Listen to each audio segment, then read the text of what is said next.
Assalamualaikum warahmatullahi wabarakatuh. Saya Siti Maisha dengan nomor NIM 21081050067.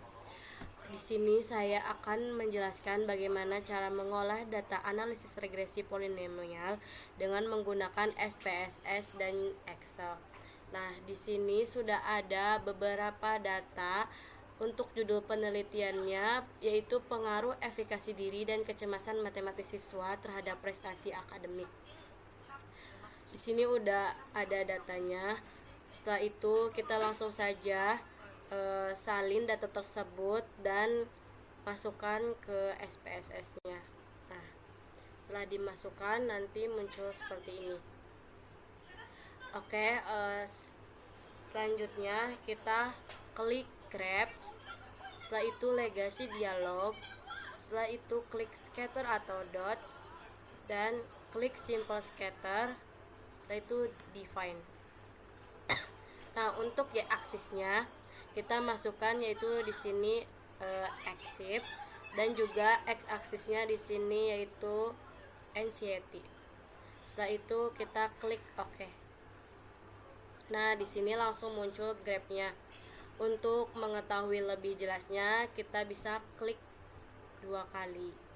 Setelah itu klik add fit line add total. Setelah itu kita coba untuk linearnya. Nah, di sini linearnya udah ada untuk persamaannya sendiri, dan juga ini untuk R kuadrat linearnya yaitu 0,031. Setelah itu kita coba dengan metode kuadratik. Klik kuadratik, setelah itu kita apply.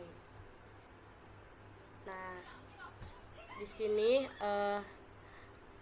sudah ada nih persamaan ketika kita klik kuadratik, dan untuk R kuadratiknya sendiri yaitu 0,632. Setelah itu kita coba yang kubik dan kita apply kembali. Nah, di sini untuk persamaannya dan untuk R kuadrat kubiknya sama dengan 0,634. Oke, setelah itu kita masukkan grafiknya dan membuat interpretasinya.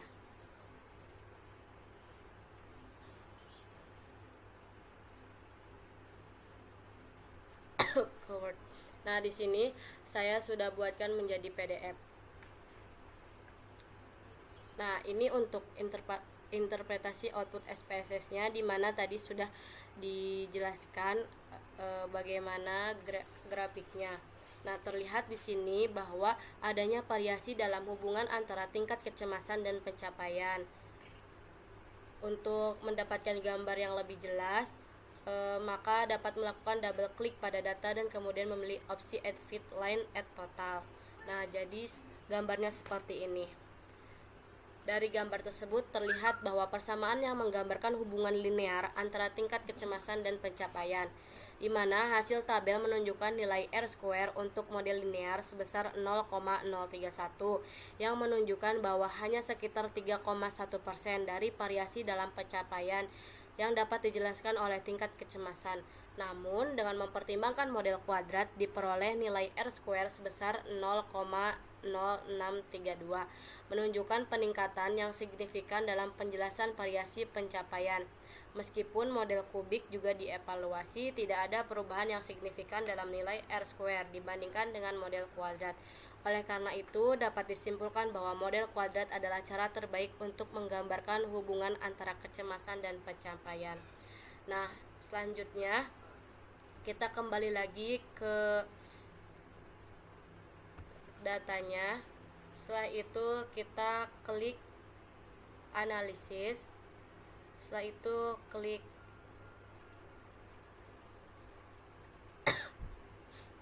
regression.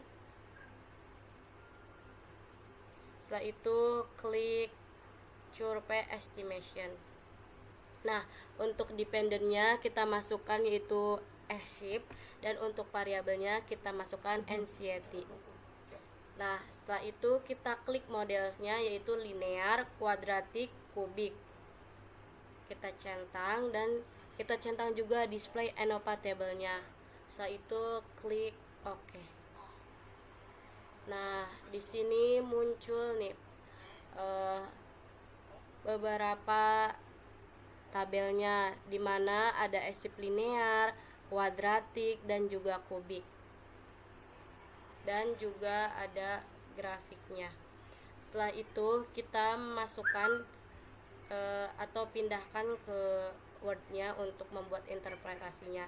Nah, untuk bagian linear sendiri menunjukkan hubungan linear antara tingkat kecemasan dan pencapaian, di mana terdapat kemiringan regresi yang tidak standar sebesar 0,205 dan terdapat nilai sebesar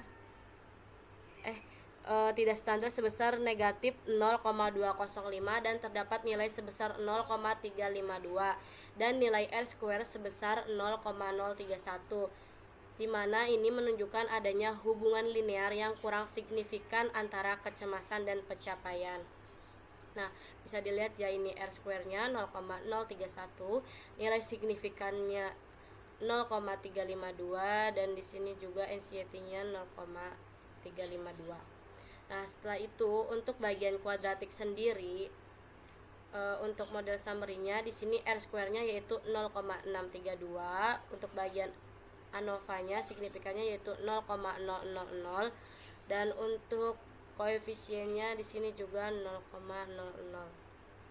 Nah, di mana model ini tuh menunjukkan nilai R-square sebesar 0,632 dan berdasarkan tabel ENOPA menunjukkan signifikansi karena nilai signifikansi 0,000 kurang dari 0,05, dan pada tabel koefisien baik variabel kecemasan maupun kecemasan kuadrat menunjukkan signifikansi, namun kemiringan regresi untuk variabel prediktor kuadrat adalah 0,281, sehingga menunjukkan adanya hubungan non-linear antara tingkat kecemasan dan pencapaian berdasarkan output tersebut.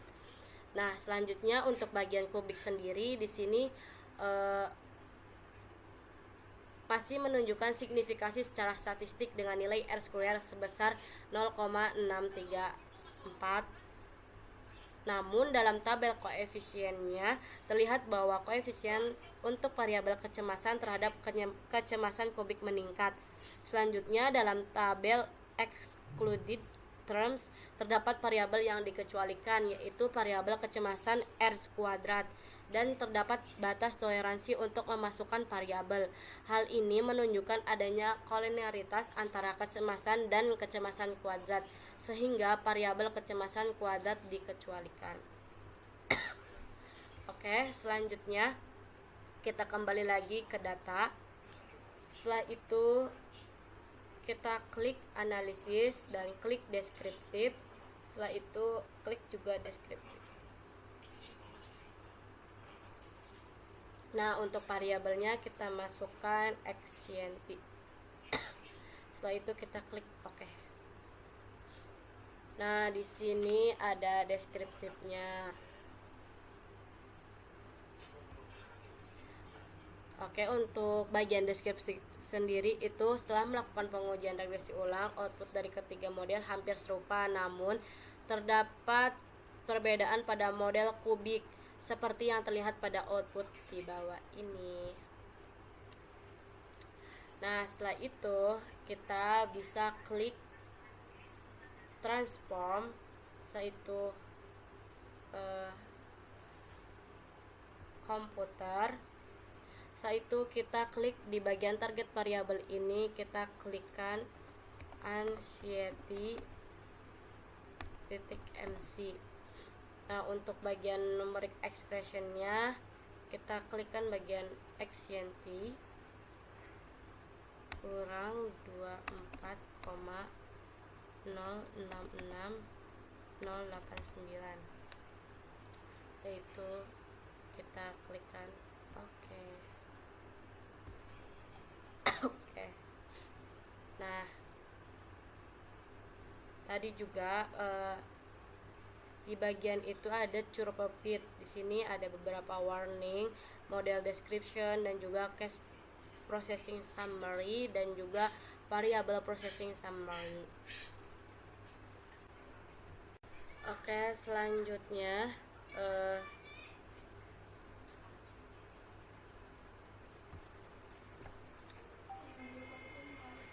pada tabel koefisien, pada tabel tersebut memiliki suku linear, kuadrat, dan kubik yang dimasukkan. Akan tetapi terlihat bahwa variabel kubik tampak tidak signifikan secara statistik dengan nilai signifikan 0,727 lebih dari 0,05, sehingga memastikan bahwa model yang cocok adalah model kuadrat, meskipun model kubik memiliki nilai R square yang sedikit lebih tinggi daripada model kuadrat. Nah, ini untuk gambar grafiknya. Dari plot sebaran tersebut terlihat bahwa model linear, kuadrat, dan kubik sebagian besar tumpang tindih satu sama lain, sehingga dari segi visualisasi model kuadrat tampak lebih baik. Oke, kembali lagi ke data. Kita klik analisis, setelah itu klik regression, setelah itu klik curve estimation.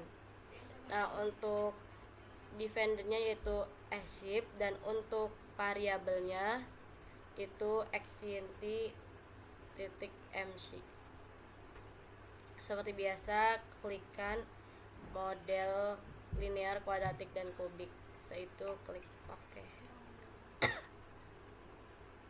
Nah, di sini udah ada beberapa tabel yang didapat. Mungkin langsung kita pindahkan ya. Untuk model summary-nya di sini itu didapatkan R square-nya sebesar 0,632 seperti sebelumnya. Nah, untuk koefisiennya sendiri di sini variabel kuadrat menunjukkan signifikansi statistik, menandakan bahwa model kuadrat lebih cocok dan memiliki tingkat kecocokan yang lebih tinggi dibandingkan dengan model linear. Komponen linear dari model tersebut adalah 0,523. Terus selanjutnya di sini ada tabel variabel entered atau remove, dan juga di sini ada model summary. Nah, setelah menambahkan komponen linear pada model pertama, nilai R square adalah 0,031. Pada model kedua adalah 0,632, dan pada model ketiga meningkat menjadi 0,634. Namun peningkatannya hanya sebesar 0,02 yang tidak signifikan secara statistik. Oleh karena itu, model kuadrat menunjukkan tingkat kecocokan yang lebih baik dibandingkan dengan model linear maupun kubik. Nah, selanjutnya yaitu pada variabel low efficiency dengan menggunakan estimasi kurva untuk menilai apakah ada indikasi adanya hubungan nonlinear antara. Oke, di sini juga udah ada nih bagian deskriptifnya. Bisa dilihat tabelnya, dimana pada tabel itu terlihat nilai rata-rata sebesar 17, sehingga perlu mengubah variabel komputasi sejumlah nilai rata-rata. Nah, untuk bagian linear di sini ada model summary, R square-nya 0,144, dan di bagian ANOVA-nya di sini signifikannya yaitu 0,039, dan untuk koefisiennya dengan nilai signifikasi sebesar 0,000. Oleh karena itu, model linear kemungkinan cocok. Selanjutnya pada bagian kuadratik. Di sini ada model summary-nya di mana R square-nya 0,188. Di sini ANOVA-nya signifikannya yaitu 0,060, dan untuk koefisiennya menunjukkan bahwa f kuadrat rendah tidak signifikan, menunjukkan kemungkinan ketidaksesuaian dengan hubungan sebagai kuadrat. Selanjutnya pada bagian kubik, di sini R square-nya 0,210, ANOVA-nya yaitu signifikannya 0,101. Nah, meskipun nilai R square pada model kubik lebih tinggi yaitu sebesar 0,210, namun ketika melihat koefisien regresi untuk ketiga model terlihat bahwa semuanya tidak signifikan. Nah, mungkin bisa dilihat tabel-tabel yang didapatkan ya. Nah, Dari tabel final di atas diperoleh nilai R-square sebesar 0,684 yang menunjukkan signifikansi model seperti yang terlihat pada tabel ANOVA dengan nilai signifikansi sebesar 0,000. Selanjutnya, kemiringan regresi untuk low efficiency menunjukkan signifikansi dengan kemiringan negatif 0,386 menunjukkan bahwa siswa dengan tingkat low efficiency yang lebih tinggi dari prediksi sebesar negatif 0,386. Hal ini menunjukkan adanya hubungan nonlinear antara variabel kecemasan dan pencapaian. Dengan demikian, persamaan multiple regression predictions adalah untuk pencapaiannya sama dengan 20,153 ditambah 0,04 efficiency.mc plus 0,269 efficiency SI-nya dan negatif 0,386. Dan untuk nonlinear fungsi dari kecemasan terhadap pencapaian adalah sebagai berikut. Untuk pencapaiannya yaitu 20,153 ditambah 0,04 ditambah 0,269. Udah dipindahkan hasil Excelnya, yaitu di sini untuk bagian model linear didapatkan nilai R-square-nya yaitu 0,6974 dan dari grafik yang muncul garis linearnya tidak cukup mewakili data yang ada dan kemungkinan berbentuk lengkungan, maka didekati dengan model polinomial. Selanjutnya di sini ada model kuadratik. Bentuk grafiknya didapatkan nilai R-square-nya itu 0,8345 dan dari grafik yang muncul garis kuadratiknya tidak cukup mewakili data yang ada, maka didekati dengan model polinomial lainnya. Selanjutnya di sini untuk model kubiknya sendiri didapatkan nilai R-square 0,8907 dan dari grafik yang muncul garis kubiknya kurang cukup mewakili data yang ada dan kemungkinan berbentuk lengkungan, maka didekati dengan model polinomial lainnya. Selanjutnya untuk gambar grafik selanjutnya itu model polinomial order 4 didapatkan nilai R-square-nya yaitu 0,9138 dan dari grafik yang muncul garis polinomialnya sudah cukup mewakili data yang ada, maka didekati dengan model polinomial order 4 ini. Mungkin cukup sekian yang bisa saya jelaskan, kurang lebihnya mohon maaf. Wassalamualaikum warahmatullahi wabarakatuh.